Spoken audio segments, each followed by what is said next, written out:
आपको सीधे इंदौर लिए चलते हैं, जहां पर देवी अहिल्या विस्तार सम्मान 2025 चल रहा है। आप तस्वीरें देखिए। घर मैंने कितनी मुसीबतों से लिया था पवन जी, लेकिन ईएमआई के चंगुल को लोग अच्छी नज़र से नहीं देखते हैं, एक बोझ की तरह महसूस करते हैं। इस तरीके के चैलेंजेस आप देखते हैं रियल एस्टेट में जब डील करते हैं अपने क्लाइंट से? तो नहीं, मैं इस चीज़ को नहीं मानता हूँ। मैं ये मानता हूँ कि अगर आप लोन ले रहे हैं तो आप हिंदुस्तान के नागरिक हैं। जब तक आप लोन पे बैंक के कहीं पर भी नहीं दिखेंगे, जब तक आप लग ही नहीं सकता कि आप कहीं पर हैं, क्योंकि आज लोन इतने आसानी से मिल रहा है। आपके पास अगर 4-5 लाख रुपए भी हो तो आप अपना घर का सपना पूरा कर सकते हैं।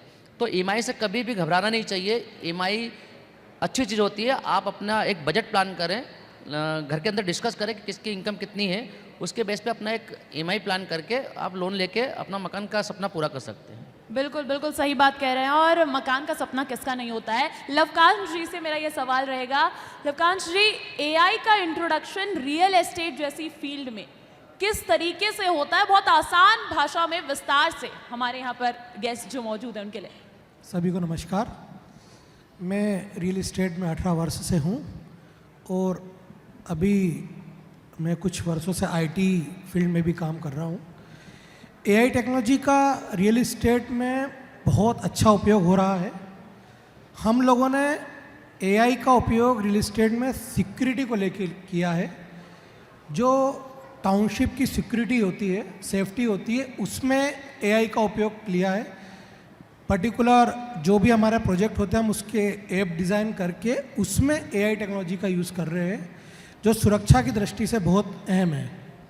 साथ ही साथ एआई का उपयोग जो हम हाउसेस बनाते हैं उसमें जो हम जल का उपयोग कर रहे हैं, पानी का सीवरेज कितने वे में जा रहा है, पानी का कितना उपयोग हो रहा है, उसमें भी एआई का उपयोग किया जा रहा है।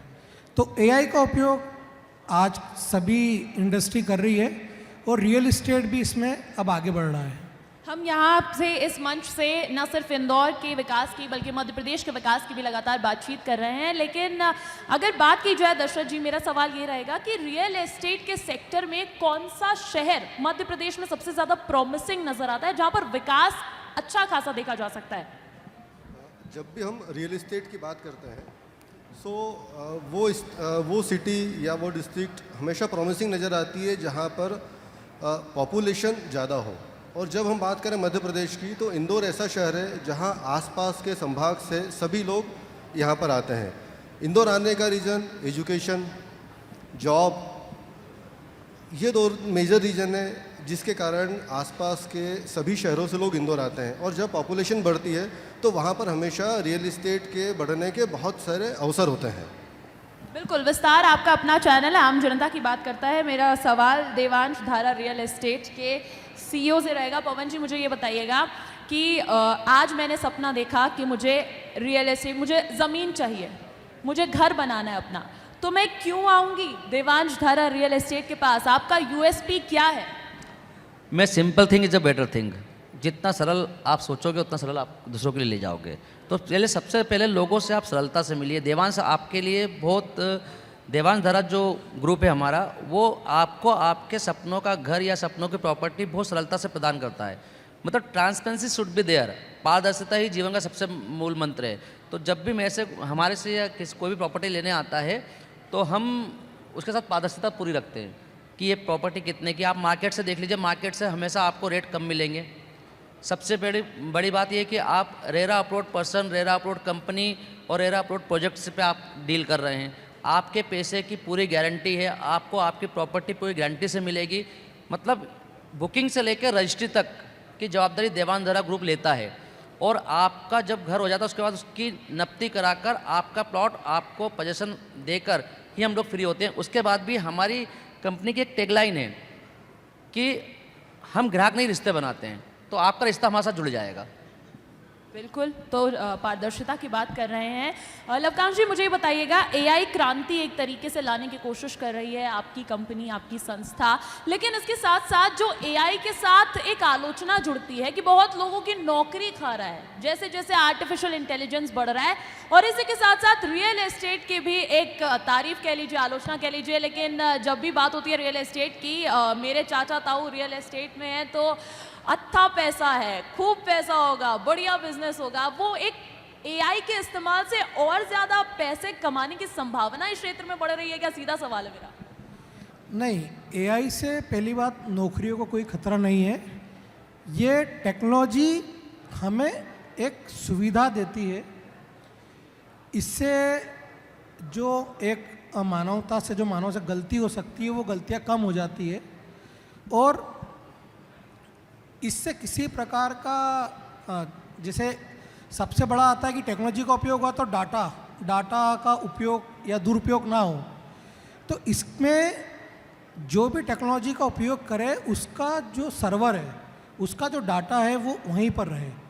इस पे भी हम लोग काम कर रहे हैं, और हम जहाँ पे भी ये टेक्नोलॉजी का उपयोग करते हैं तो उसका पूरा सर्वर और उसका पूरा डाटा उन्हीं प्रोजेक्ट पे रखते हैं, जिससे उसका मिसयूज़ ना हो। बिल्कुल, रियल एस्टेट के डेवलपमेंट को, रियल एस्टेट के विकास को आमतौर पर जो है कहीं ना कहीं इंफ्रास्ट्रक्चर के विस्तारीकरण से भी जोड़ा जाता है, और हम देख रहे हैं ना सिर्फ केंद्र सरकार बल्कि राज्य सरकार का भी अभी हाल ही में बजट आया है और अच्छा खासा इंफ्रास्ट्रक्चर को बजट दिया है। 31% की बढ़ोतरी वहाँ पे देखी गई है। इस चीज़ को सरकार की तरफ से जो प्रयास किए जा रहे हैं उस चीज़ को आप कैसे देखते हैं? पवन जी, ये सवाल मेरा आपसे रहेगा। मैं देखिए बहुत सरल तरीके से समझाने की कोशिश करता हूँ कि मोदी जी का एक सपना है कि विकसित भारत, मुख्यमंत्री मोहन यादव जी का है विकसित मध्य प्रदेश, और हमारा सपना है विकसित इंदौर। तो हम विकसित भारत में विकसित मध्य प्रदेश और विकसित मध्य प्रदेश विकसित इंदौर के क्षेत्र में हम काम कर रहे हैं। तो आज जितना ये बजट मिल रहा है, रियल एस्टेट को एक ग्रोथ मिलेगी, एक ऑक्सीजन मिलेगा। बस थोड़ा सा प्रक्रिया है जो जटिल हैं, उसको थोड़ी सी और सरल तरीके से कर दे गवर्नमेंट, तो बहुत आसानी हो जाएगी रजिस्ट्री करवाने से लेकर राजस्व बढ़ाने तक में। तो जो अभी हमें बजट मिला है वो काफ़ी अच्छा है, और सबसे अच्छी बात यह है कि किसी को घर देना, मकान देना है, किसी को प्रॉपर्टी देना व्यवसाय नहीं हो सकता है। पुण्य का काम मानते हैं, ये एक सोशलिज्म है, और मोदी जी के जो सपने हैं कि विकसित भारत, सोशल विकसित तो तब मध्य होगा प्रदेश, ना विकसित जब थोड़े इंदौर। सस्ते दर पे अगर आप जमीन उपलब्ध करवाएं तो। जी मैम। पुण्य तो, सोशल काम तो तब होगा जब आप थोड़े सस्ते दर पर लोगों को। नहीं तो इसीलिए तो देवान जाना जाता है। आप मार्केट में देख लीजिए, मार्केट का जो रेट है उससे मेरे पास आपको 400 से 500 रुपये कम की ही प्रॉपर्टी मिलेगी, क्योंकि मैं खुद नीचे से ऊपर तक आया हूँ। मैंने जब अपना छोटा सा घर लिया था, जब मेरे पास पैसे नहीं थे, मैंने अपनी जो भी ज्वेलरी थी वो गिरवी रख के तो मैंने डाउन पेमेंट दिया था। तो मैं समझ सकता हूँ उस चीज़ को, और हम उसी क्षेत्र में काम करें। अगर विश्वास नहीं तो एक बार हमसे संपर्क करें, क्योंकि आपकी आपका बात में घर, मुझे एक सच्चाई नजर आती है। आप भी क्योंकि वो एक्सपीरियंस करके निकले हैं, तो कहीं ना कहीं आप आम जनता से जो आज भी सपना ही देख रहे हैं और सो के सपना देख रहे हैं, कहीं ना कहीं उनसे ज्यादा कनेक्ट कर पाते हैं। दर्शक जी, मेरा सवाल आपसे रहेगा, हम इंदौर को मिनी मुंबई कहते हैं, और मुंबई में बोला जाता है कि आपने 10,000 रुपए दिए, आपने हाथ खोल के रखे और आपका कमरा खत्म हो जाता, मतलब इतनी महंगाई की दर मानी जाती है।